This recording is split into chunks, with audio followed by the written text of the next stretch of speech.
શૈલેષ સોટા આપણી સાથે જોડાયા છે। શૈલેષભાઈ, ધારાસભ્યો 5 ધારાસભ્યોએ પત્ર લખવો પડે, આટલા જાડી ચામડીના થઈ ગયા છે વડોદરા જિલ્લાના અધિકારીઓ કે 5 ધારાસભ્યોએ એકજૂથ થવું પડે?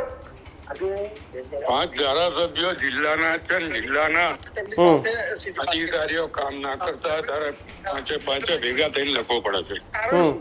કેવા કામો કરો છો, કેવા કામો તમે અધિકારીઓને ચીંધો છો અને પછી અધિકારીઓ તમને શું જવાબ આપે છે શૈલેષભાઈ? અધિકારીઓને ધારાસભ્યો ખોટા કામ કીધા હોય તો અધિકારીઓ જાહેર કરે કે આ ધારાસભ્ય મારી પાસે ખોટું કામ લઈને આવ્યો છે, તો જાહેર કરે, અમને એનો વાંધો નથી।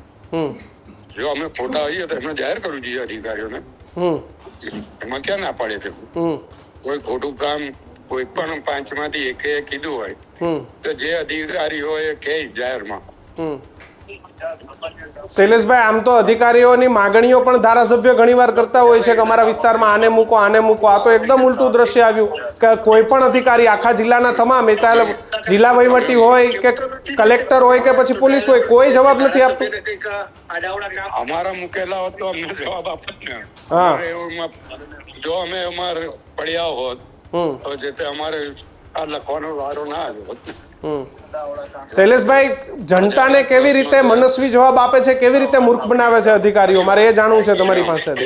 અમારા કરતા તમને વધારે ખબર છે કે લોકો મૂર્ખ કેવી રીતે બનાવે છે। અને અમને ખબર છે પણ અમે બોલીએ તો એ એવું લાગે કે સભ્યોને નેતાઓને ગોલ ગોલ ફેરવતા તો જનતાને તો કેટલી ફેરવે, અને જનતાના પ્રતિનિધિ અમે છીએ એટલે જનતાને અવાજને, જનતાની લાગણીઓને વાચા આપવાનો પ્રયત્ન કરવામાં આવ્યો છે। આભાર।